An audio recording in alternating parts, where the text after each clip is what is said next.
I call these ribbon weave canes.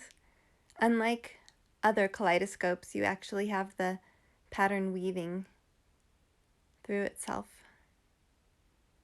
So to start out with a blend, cut off 1/3, and from there, cut each of the sections in half again. And this larger one will be for the front ribbon. So I could start from that side.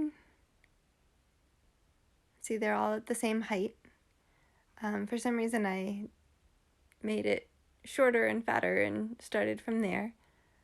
But the idea is to form this into a ribbon that looks like it's overlapping. So I'll set those aside and start to form this into this shape right here. Yeah, there. And these are going to be the same. It's like the same shape, but has to be in 2 sections because it's hiding under. Now I'm not really going to stick these on just yet. I just want to show you how it's going to be. But first I'm going to add an outline. I'd like the outline to be dark, so I've added some purple in with the fuchsia. Wrap everything except the darkest part of that one blend because it touches the outline.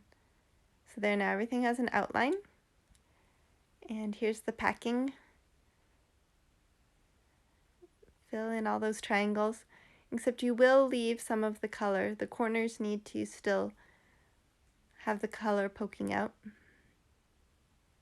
And as you can see, this would make a neat weave pattern even without squishing it further. If I just make this into a square and multiply the pattern, it will look like a more traditional weave. But this one I want to turn into a kaleidoscope. I want it to be a triangle, so I'm pulling those together. I use this technique a lot. I'm sure you've seen it in my other tutorials. It's just a wonderful way to make patterns that would otherwise be quite tricky to make. Just gather those corners up, form the entire thing into a triangle, and it works like magic. So while I'm gathering those up and pulling them together, the sides bulge out a little. So not only am I pinching the top as sharp as possible, I'm also pressing in the sides so that they're flat again and that the whole thing starts to curve. So corners and sides, and then I'll reduce it. A nice sharp triangle because I want this to be 8. So this time, instead of the mirror cut arrangement, I make those all go in the same direction.